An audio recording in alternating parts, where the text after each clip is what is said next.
specialist in Britain in one of those specialties, then you need to take the MRCP exam that we administer. So that's kind of our main role in medical admin. But we also advise the government on health and healthcare matters and advise the public directly through reports and things that we publish. So they will have their contents written on them in abbreviated Latin. Sometimes they will have a little portrait of the individual apothecary on them, as well as the apothecary's initials. In terms of the contents, I'll just pick out a couple of examples, both lung related.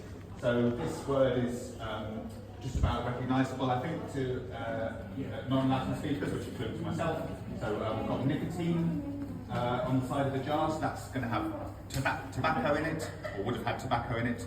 So, for centuries, doctors were recommending smoking, recommending tobacco for lung problems. And obviously made a big U-turn on that later on, which we'll get onto.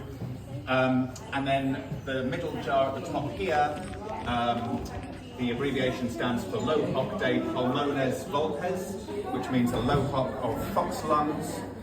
So a lohoc is a sort of jelly-like substance that the patient would lick or suck maybe, and it's made of fox lungs, because the theory then was that if you had something wrong with part of your body, then imbibing or consuming a healthy version of that organ, so either from an animal or sometimes from another human, would be the way to cure it. So you might suck a fox lung jelly for asthma or bronchitis or any lung condition. Okay, we'll move into throughout the talk. So yes, so we've got some medical instruments in these cases, of course. So obviously pre-NHS, the services of a physician were expensive and often prohibitively expensive for a lot of people. I mean, there were sort of church-run hospitals and charity hospitals and things, but for the most part, if you could look after yourself in your own home, look after your family in your own home, then you would do. So a lot of the items relate to care in the home. So we've got this lovely array of nipple shields here at the top left for breastfeeding. It even includes a double-teated one on the bottom right there for twins. Wow. Don't know how well that would really work in practice, but that's what it's for. They're made of all sorts of different materials, so glass, ivory, wood, and then there's even a lead one on the bottom left, which is not the best material for making a breastfeeding nipple shield from. Lots of different types of medical spoon, often with two compartments, one for the horrible tasting medicine, so whether that's castor oil or something, and then one for something sweet tasting to take the edge off the bad taste. You can see that these three hanging up, the one on the right, has like a kind of spring mechanism for releasing the medicine at the back of the throat, so supposedly you don't taste it going down. Mm-hmm. Everything in the middle case here relates to bloodletting. So you've probably heard of the theory of the four humours, which was originated by Hippocrates in ancient Greek times and then developed by Galen in Roman times. So for thousands of years it was the dominant medical theory, and it said that there were these four humours, four substances in our bodies, which are blood, phlegm, black bile and yellow bile. And it was when these humours got out of balance that you became ill. So in order to make you better, they would purge you of one or other of the humours. So bloodletting is a kind of obvious example. So that's what leeches were used to do, to suck blood from you. So we've got a leech jar here and leech carrying case for when the doctor's making house calls, both with air holes for the leeches to breathe. These tubes here are leech applicators. So like it sounds, you put the leech in the big end and you put the small end against whatever part of the body you want the leech to suck blood from, and you hope that the small end is small enough that the leech can't get out, because sometimes it can be the inside of the mouth, places like that you want the leech to suck blood from, and you definitely don't want the leech escaping. We've got lots and lots of lancets in our collection, these little penknife-like tools, and the doctor's journal, the lancet, is named after these. They were such a common tool. Bleeding bowls for collecting the blood. So you can see that the one against the wall there is like an arm rest or an arm hole So you put your arm there and bleed into the bowl. The size of the bowl gives you some indication of the amount of blood that they were taking from you. The little brass boxes at the bottom here are called scarificators, and what happens is you flick a switch and lots of little blades come out and it makes lots of little cuts as opposed to one medium-sized cut, if the doctor thinks that's more advisable. And then even the glass bowls at the bottom here are related to bloodletting. So this is a technique called cupping, which what they do is they heat the rim of the glass and they press it against the skin and it sort of pulls the blood to the surface, and then they cut you and bleed you that way. A lot of these techniques do kind of evolve or get recycled over time. So actually leeches are still used today in operations sometimes, particularly like skin graft operations to stimulate blood flow. And cupping is still used as a massage technique, but minus the bloodletting element. We've got here some early stethoscopes. So until 1816, doctors just used their ear to listen to a patient's heartbeat. But then in 1816, a French physician called René Laennec found that if he rolled up his notes and used them, he could hear much better.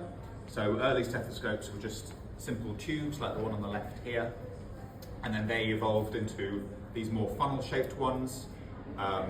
This one at the front folds up so that it fits inside the doctor's top hat when he's out and about. And it's still stethoscopes like this that are used for listening to babies in the womb. They're called Pinard stethoscopes. But then for born people, they develop into the kind of binaural two-eared kind that we're used to. And there's an early example of one of them on the back wall there. I'm just going to talk to one other set of devices in here. I appreciate it's difficult for everyone to see, but do get as close as you are able. So there's a little assemblage of things here related to quack medicine. So just medicine that's not approved of by the medical establishment of the day. It's not necessarily any more or less effective than all the stuff we've been talking about already, right? But this is stuff that the medical establishment didn't approve of. So we've got, for example, a pendulum for detecting the sex of an unborn baby. So the idea is that if it swings side to side, it's a boy, and if it swings round and round, it's a girl. We've got a Bezoar carrying case. So a Bezoar is a concretion that forms in the stomach of a goat. It's things that even a goat can't digest. And like the Lohok, you know, the patient would sort of suck it, and it's supposed to cure poison.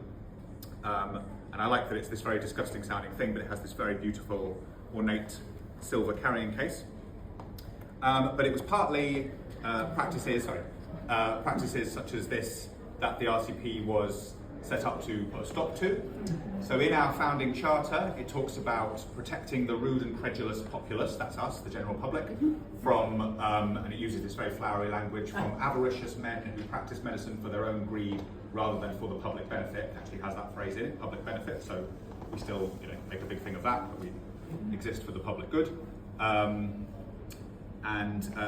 Yeah, so basically, well, let's just move over to here, purely because we have a representation of Henry VIII at the top of this big silver cup, which will be some prize given to the best lecturer in hematology or whatever. President of the college was a guy called Thomas Linacre. So prior to 1518, you didn't need any specific qualification or registration to practice as a doctor in England. You just set yourself up in business and your patients took their chances. But Thomas Linacre thought that was a daft way to run a healthcare system. So he eventually became one of the personal physicians to Henry VIII, and he was able to convince the king that there should be a licensing body in England to make sure that doctors are properly educated and licensed. So that's the origins of the college. Now, I'm sure we can agree that we want doctors to be properly educated and regulated, but what the effect of that was to drastically limit who. Lots of laws were strictly enforced, so you had to be a a man. That was rule number one for them, really. And it wasn't just a rule of the college, it was a law of the nation. You had to be relatively wealthy because you had to have been to Oxford or Cambridge University, and also you had to pay to take the college license exam, which was very expensive then and still is today. We don't actually license doctors anymore, I should say that. It's the General Medical Council that do that. But when we were first founded, we were the people who issued licenses. There was never actually a rule saying you had to be an English national, but we certainly made it a lot more difficult for people who weren't English nationals. So effectively we went from a situation where a doctor could be anyone to a situation where a doctor had to be a wealthy white man, and a lot of those barriers do still exist, but we'll talk about how some of them are hopefully being broken down later on in the talk. So I'll just be stating them from the doctors practicing at the time, which is why we still have several in our collection today. The pointer device thing at the back of the case there is a lecture pointer, so 17th century equivalent of a laser pointer or something. And it was used by a doctor called William Harvey, who you might have heard of, a famous doctor, and he is credited of the monarch, and it's carried at ceremonies. We're supposed to not get it out whenever the monarch is actually here, because then they're able to represent themselves, but in fact we always do. So we don't really do that in the way it was intended. And then I'm just going to mention one other thing here. Feel free to come a bit closer if you like. So this silver box here, which was a gift to the college from the Royal College of Physicians and Surgeons of Canada, which is why it has the maple leaves and beavers on the lid. And it was a gift to us in 1964 to commemorate the opening of this building. It was a slightly inappropriate present at the time. It's a cigar box, and we had just published a report called Smoking and Health, which was a really big landmark report, really for the first time drawing the link between smoking and lung cancer. And that was the kind of moment at which almost literally overnight, doctors went from kind of recommending smoking to saying, oh, no, you need to quit smoking now. So you can kind of understand how patients, would feel the kind of whiplash of that and be like, well, hang on a minute, you were just telling me smoking was a good thing. So obviously there was a lot of resistance to that change, but smoking and air, lung health, air quality is something that the college still does a lot of work on.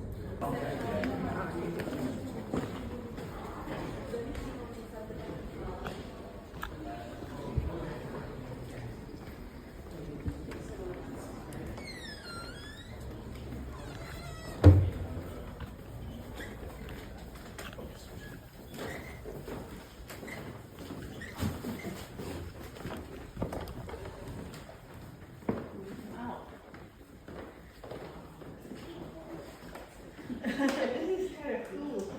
Yeah.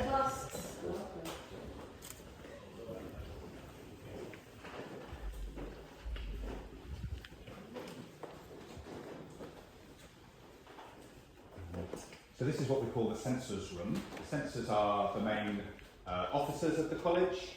Back in the day, they were the ones who would conduct the exams of the trainee doctors to see if they deserve their licenses.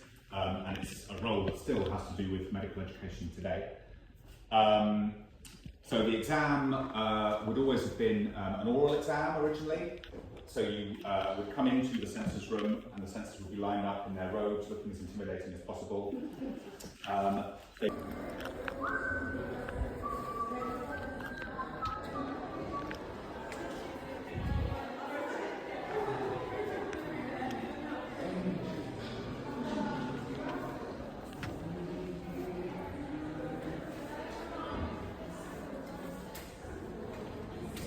Woodward.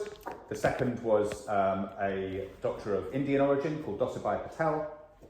And then eventually in 1989, we got our first floor of the building at least. At this time in the 80s, the presidents were beginning to get slightly more kind of characterful or idiosyncratic paintings of themselves done, but I think it was felt with Margaret Turner Warwick that as the first woman she ought to have the more kind of traditional painting with all the presidential regalia. So she's got the presidential robes on. She's holding the caduceus, which is the staff of office of the RCP president. Surgeon by training, rather than a physician. And obviously he's famous for he's famous for developing smallpox inoculation. He didn't really discover it. He was just the kind of first, university educated person or academically educated person to write it down. The workers on farms, workers in rural areas, they already knew that if you got cowpox, you then didn't get smallpox. I wanted to quickly let you know about our exhibition, which is all to do with medical recipe books. So these are handwritten recipe books that would have been collected and kept by families and passed down through generations. The recipes are gained from their friends and neighbours, or from published medical books, or from doctors. And kind of a big message that we're trying to get across in the exhibition, often people kind of make this distinction between professional medicine and kind of domestic medicine that they see as more superstition based or whatever. I mean, that divide just didn't exist. I mean, the stuff that you get in these recipe books is exactly the same as the stuff in the kind of official medical texts. To me, the medical books are very they speak to how, there was community knowledge that is shared and accessible, and then the point of something like the Royal College of Physicians is to crack down on that and to monopolise medical knowledge. So we published only in Latin initially, as a way of excluding most people from accessing that information. So it's a cool exhibition, and do pop back and have a look at it if you get the chance.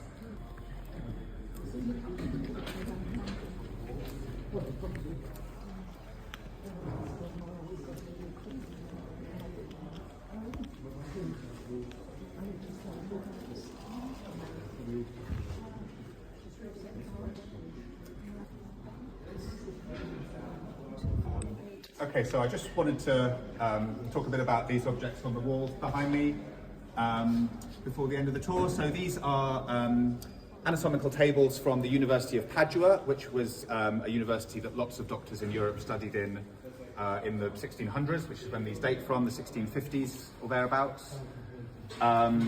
They are real human remains, so they are each a different system of the body. So the one on the far left is the nervous system, and then the other three are blood systems. So one of them is veins, one of them is arteries, and one of them is veins and arteries. And they were used as teaching tools for medical students to learn anatomy at the university. The people whose bodies they were taken from would not have given their consent for their bodies to be used in this way. So obviously we don't know anything about the identity of these people, but they would have come from the most vulnerable communities. They may have been people in workhouses. That's certainly how the RCP got a lot of its bodies up until the 19th century. We just bought them from the workhouses. Or they could have been prisoners, they could have been homeless people, we just don't know. But when Lasdun was visiting the previous college building, where these were also on display, he was struck by them, and he decided that he would base his design for the building on the human body, because physicians treated your body. So he said that the different rooms of the building were different organs of the body. So the census room where we just were is the heart of the college. It leads via the main artery, which is the main staircase, to the brain of the building, which is the library. Unfortunately, we can't go in there today because there's another event happening in there. And he also tries to incorporate ideas of circulation into the building. So you often see these so-called shadow gaps where two different building materials meet. And that's supposed to suggest that these are kind of different tissues of the body, and like the pillars supposedly appear to circulate, to flow through the building because of the shadow gaps at the top. And also when you look out over the balconies from these upper floors and you see people moving around the galleries and going up and down the stairs, you see that the people are the lifeblood of the college, bringing it to life. Okay, so sorry that was slightly rushed at the end there.